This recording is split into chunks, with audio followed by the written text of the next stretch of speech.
It's great to work on improving your memory, but how about improving your mind? And how about some critical thinking examples that show you how easy and fun it is to step up your critical thinking abilities? I'm talking about the kind of examples you can practically copy and paste into your life based on the success of others. After all, the most successful people always stand on the shoulders of giants, and so should you.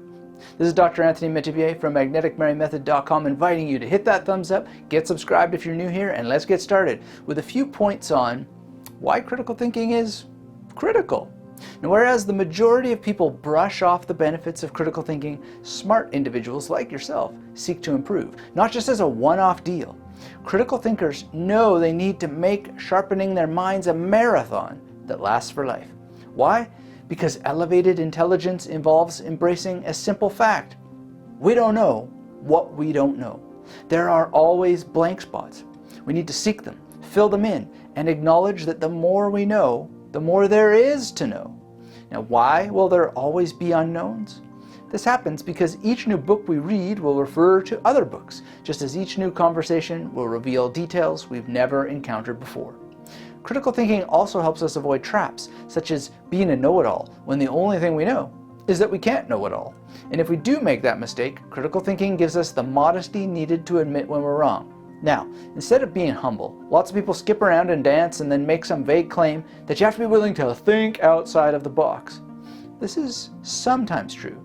More often, however, people haven't thought their way through the inside of the box nearly enough. But as you'll see from our first example, sometimes you have to get rid of the box altogether. In Lead with a Story, Paul Smith relates the tale of Tide, a laundry detergent brand. First introduced in 1946, the brand's owner, Procter & Gamble, sought to improve the product. They spent years trying to create formulas that would remove tough dirt stains without damaging clothing. It turns out there is no way to make a detergent stronger without also weakening the fabric it is made to clean, unless you have great minds on the team to work through such critical thinking scenarios. So as Smith sums it up, instead of trying in vain to find chemicals that could remove the dirt, the team switched its efforts to finding chemicals that prevented it from redepositing on the fabric in the first place. In other words, the Tide team found a way to prevent the problem of clothes getting dirty in the first place. And that's what I mean by sometimes you have to throw the box away altogether. Benjamin Hardy named his best-selling book by saying the problem out loud: willpower doesn't work. And we all know this from experience. We try to use our minds to motivate ourselves, but continually fail. But by looking at a few factors, such as the neurochemistry of the brain and what successful people actually do, instead of what we imagine they do, Hardy identified the rules and principles that govern the environments of successful people. So instead of battling a problem that can't be solved like willpower, use science to redefine the problem and build environments and performance systems that make success inevitable. In The Luck Factor by Richard Weissman, you'll read the story of Carolyn, who felt down on her luck. Rather than leave things to how Carolyn felt, Dr. Weissman had her fill out a life satisfaction questionnaire. It's much like the Wheel of Life I discussed with Arthur Worsley on the Magnetic Memory Method podcast. Now, after getting the data down on paper, Dr. Weissman gave Carolyn some lessons in how to be more lucky in life. Now, spoiler alert, most of those lessons involve little more than reflective thinking and objective reasoning, two key parts of thinking logically you might want to beef up on. Now, after applying these principles, Carolyn's luck went up, as did many other participants in Dr. Weissman's studies. This book changed my life. Prior to completing its exercises and analyzing my own data, I had a very bleak outlook on just about everything in life. But when you think critically about the data that matters, it's much easier to see ways to improve your life. So for more science-based examples, see the data behind why the world itself is getting luckier in Enlightenment Now by Steven Pinker and Factfulness by Hans Rosling. And when you analyze data, you're going to discover some uncomfortable truths. But as an advanced thinker, it's your duty to point your findings out in a calm and kind manner. This was the case when I interviewed fellow mnemonist and memory expert Martin Fox. In our discussion, he used Sherlock Holmes as a reference for the memory palace technique.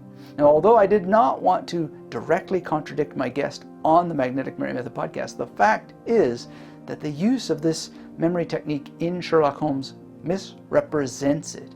Sherlock Holmes is a fictional character, so not a valid example of what is possible. And this narrative world is associated with dark themes of criminal, murder, and not at all related to the positive outcomes we actually use the techniques to achieve. And Martin wasn't offended at all. In fact, it opened up the discussion to a new and unanticipated area both our audiences enjoyed. So in sum, always speak plainly without trying to avoid or erase issues you fear might be unpleasant. To do so is the opposite of critical thinking. In the book, You Are Not So Smart, David McRaney details research that shows how quickly people forget details. Yet, how many of us berate ourselves by worrying about what others think about us? For example, some of us engage in self-punishment for hours when we've said something we think is stupid. We unfortunately don't realize that people simply forget the vast majority of what we tell them. Likewise, if you have some dead skin on your face like I deal with every single day, or dirt on your clothes because you don't use Tide, most people either won't notice or forget about it quickly. Darren Brown makes a similar point in his book, Confessions of a Conjurer. In this book, Brown talks about a friend with poor skin. His friend did not realize this psychological fact about how quickly people forget, about their attention span and their bad memory. And as a result, this person tortured himself unnecessarily with worry about what other people think. Not only can you remove yourself from such suffering, but you can improve your own thoughts about others, as Brown goes to great pains to point out in his book. If we are the kind of people who would judge others over such fickle matters, we should learn to be more kind. In his famous essay, What is an Author?, Michel Foucault asks us to go beyond right and wrong. For example, both Sigmund Freud and Karl Marx were wrong about many things, and in both cases, many tragic outcomes resulted from the mistakes in their works. But by the same token, they opened up new conversations that people were not able to have before. Now, obviously, there's a lot of stake when asking questions that change the nature of entire societies. Elon Musk is one such person, asking new questions in our era and influencing change as a result. Despite his talk of first principles thinking, he's not always the greatest demonstrator of this kind of model, but as Foucault points out, we need people like this to take the risks and take us into new areas of thought. Then we can study their examples and do better in the future. Perhaps no organization on Earth is better at assessing the risks than NASA. They've sent people to the moon and helped maintain an incredible international space station. You can actually read their risk management handbook. Now, not everything in it will apply to your life, but you can still learn a lot. For example, you'll learn about defining expectations, designing when decisions will need to be made and how to make them, dealing with uncertainty, what kinds of situations require more formal procedures, and how decision makers should act, and to whom they should be responsible. But if this kind of material direct from the source is too abstract, there are many wonderful books about various NASA missions that give you a strong sense of the critical thinking involved. The First Man by James R. Hansen is an incredible read, to take just one example.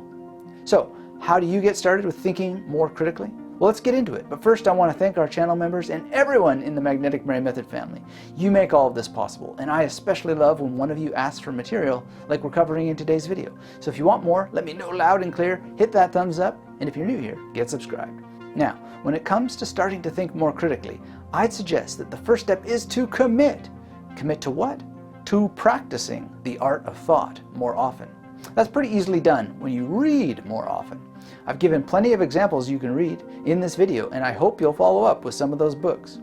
Next, you'll want to start writing as much as possible. This will create metacognition, because writing is known to create thinking about thinking, especially as you engage in the meanings of words and the use of examples at a higher level. Finally, discuss much more often, and discuss at length. Instead of one-sentence comments on videos, push yourself to write multiple paragraphs. Instead of one-answer responses, push yourself to explain at greater length. And bolster what you say with examples that support what you're expressing. Never rest on your opinion. Always supplement with research findings from your reading, from other conversations you've had, and question everything as you continue to question yourself and the status of each and every question itself. That's what critical thinking is all about. So I commend you on seeking good examples of critical thinking, and hope you'll add some more in the discussion area below as you practice. And if you want more related to this topic of critical thinking immediately, I suggest you check out our community's video on Ars Combinatoria, or the Art of Combination next. If memory serves, there's quite an interesting discussion brewing over there. So with many thanks again, take good care, and until we speak again, keep yourself magnetic.